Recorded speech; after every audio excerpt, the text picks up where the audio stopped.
विजय त्रिवेदी। विजय जी, जरा ये बताइए, राहुल गांधी की छवि, ये तो अब सबको मानना पड़ेगा ना कि पहले से सुधरी है, और शायद उनको और उनकी पार्टी को भी एहसास है कि चुनाव जीतना और वोट लेने का फॉर्मूला यही है, जनता के बीच रहो, जमीन पर रहो, और वही फॉर्मूला वो अपना रहे हैं। विजय जी, बिल्कुल ठीक बात है मानक जी, और आपने बहुत ठीक से एनालाइज किया उस बात को कि राहुल गांधी जी जब से चुनाव जीते हैं उसके बाद से लगातार दौरे कर रहे हैं, देश को समझने की कोशिश कर रहे हैं, लोगों के पास जा रहे हैं। तो मुझे लगता है इसमें कोई आपत्ति भी नहीं होनी चाहिए। क्या कोई ऑब्जेक्शन वाली बात तो है नहीं। हाँ। मान लीजिए वो अब कर रहे हैं, तो जैसे सिंह साहब ने कहा वो भी बात ठीक है कि अब वो एलओपी बन गए हैं तो वो उस जिम्मेदारी को समझ रहे हैं, तो ये भी बहुत अच्छी बात है कि एलओपी बनकर भी अपनी जिम्मेदारी समझ रहे हैं, तो भी कोई इसमें ऑब्जेक्शन वाली बात नहीं होनी चाहिए। पहले सब लोग उनको, हम लोग पॉलिटिकल टूरिस्ट कहा करते थे कि राहुल गांधी जी पॉलिटिकल टूरिज्म करते हैं, कभी कहीं चले गए, फिर मूड हुआ तो चले गए, मूड नहीं हुआ तो पता नहीं। लेकिन अब वो लगातार कंसिस्टेंसी के साथ काम कर रहे हैं कि देश के लिए भी अच्छा है, उनकी पार्टी के लिए भी अच्छा है, और खुद के लिए तो अच्छा है ही। और मैं समझ रहा हूं कि वो लगातार काम करके एक नई जो फॉर्मूला जिसको आप कह रहे हैं कि प्रधानमंत्री जी का फॉर्मूला, हालांकि ये तो फॉर्मूला सबका है, जैसे सुरेंद्र जी ने कहा कि मानक जी का भी फॉर्मूला है कि जो मेहनत करते हैं उनको कामयाबी मिलती ही है। कामयाबी का मतलब कोई शॉर्टकट तो है नहीं, मेहनत करना ही है उनको। तब जब मानक जी 5 बजे रोजाना करते तो राहुल गांधी जी भी रोजाना जा रहे हैं, तो अच्छी बात है कि उसको काम कर रहे हैं। लेकिन मुश्किल क्या हो रही है कि अभी तक जो दूसरा पक्ष है उसको ये बात हजम नहीं हो रही थी। उसको ये लग रहा था कि राहुल गांधी जी तो फिर वैसे के वैसे ही चले जाएंगे, तो ये एक दुविधा खड़ी हुई है।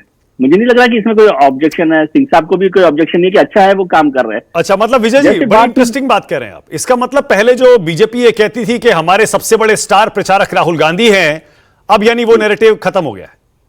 अब वो नैरेटिव खत्म हो गया, और जो जुबान भी है वो भी बदली है, और अच्छी बात है। मैं इसमें कोई परेशानी वाली बात नहीं कर रहा। जहां तक बात हो रही है ये सबके लिए है। जैसे अभी सुरेंद्र जी बात करते हैं, मणिपुर की बात बार बार करते हैं, या सिंह साहब बंगाल की बात करते हैं, और तमिलनाडु की बात करते हैं। हम लोग इस पर चर्चा ही करें कि राहुल जी को वहां पर जाना चाहिए। लेकिन ये क्या है मानक जी, जो पॉलिटिकल लीडर्स है ना, उनकी गाड़ी की जीपीएस की प्रॉब्लम है। उनके जीपीएस में जो अपने राज्य होते हैं, अपने इलाके होते हैं, वहां पर वो गाड़ी नहीं जाती। ये सबके साथ है। तो ये थोड़ा सा जीपीएस कैसे सुधरेगा, कैसे नहीं सुधरेगा, वो अलग इश्यू है। वो नहीं सुधरने बराबर हो सुधरने वाला नहीं है, वो नहीं सुधरने वाला है।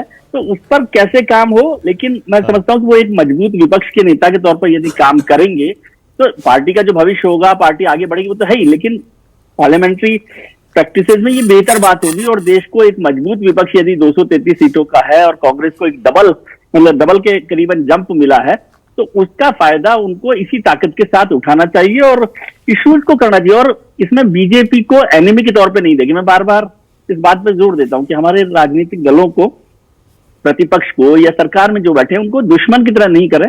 दोनों मिलकर अगर देश के लिए काम करेंगे तो बेहतर होगा। अच्छा विजय जी, एक चीज और बताइए, ये जो 7 राज्यों में 13 सीटों पर बाइपोल है, इसमें बंगाल में 4 हैं, बाकी जगह 1-1, 2-2 हैं। सबसे ज्यादा दिलचस्पी आपकी कौन से राज्य में होगी जानने में? ये यहां क्या होता है, ये देखना इंटरेस्टिंग होगा। देखिए, सब जगह का एक बाई इलेक्शन को लेकर जैसे दोनों मित्रों ने हमारे कहा, उसका मतलब है कि दोनों मित्रों को बहुत कॉन्फिडेंस नहीं है। हाँ, वो कह रहे हैं कोई उसमें कोई कुछ नहीं होता उसमें। ठीक है, होगा जो हो जाएगा बाई इलेक्शन। लेकिन 4 वेस्ट बंगाल के बड़े इंपॉर्टेंट है, और दूसरी बात उत्तर प्रदेश के जो 10 सीटें हैं, उसमें भी ज्यादातर सीटें समाजवादी पार्टी के पास है, 5 समाजवादी पार्टी के पास है, 3 बीजेपी के पास है। तो उत्तर प्रदेश में ज्यादा महत्वपूर्ण तरीके से देखता हूं कि क्या उत्तर प्रदेश में भारतीय जनता पार्टी, यूपी में अभी नहीं है, यूपी में 10 तारीख को नहीं है। सुरेंद्र राजपूत सही कह रहे हैं, अभी नहीं है, अभी नहीं है। यूपी का जो शेड्यूल है बाद में आएगा। हाँ विजय जी बोलिए। आएगा, लेकिन वो मुझे जानकारी है, तब हम अपना स्टेटमेंट देंगे। हाँ ठीक है।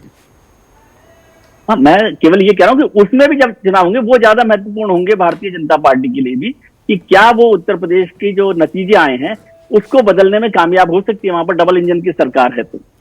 और ये जो 13 सीटें, उसमें वेस्ट बंगाल की 4 सीटों पर किस तरह से काम होता है, हालांकि कांग्रेस की बहुत बड़ी भूमिका इन पूरे 13 सीटों पर कोई मुझे ज्यादा नहीं दिख रही है। लेकिन ये ठीक है कि क्या कांग्रेस अपनी ताकत को, या जो भी सहयोगी दल है इंडिया गठबंधन के, वो इस ताकत को सस्टेन कर सकते हैं कि नहीं कर सकते। ठीक है, ये तो बताएगा ही नहीं, मैसेज तो है ही कम से कम। हाँ बिल्कुल सही बात है। अब हर्षवर्धन त्रिपाठी यहीं से शुरू करिए, मैं चाहता छोटी हूं। सी टिप्पणी कर दूं, मानो कि एक छोटा सा, बोलिए आरपी सिंह जी, बोलिए, 20 सेकंड बोलिए। सर वो आप 233 गिनाते, 233 रहे नहीं है वो। आप पता नहीं 233 कह रहे थे, मैं भूल गया आपसे कहना। वो 230 हैं सर, 3 तो छोड़ गए इनको। अच्छा ठीक है, ओके।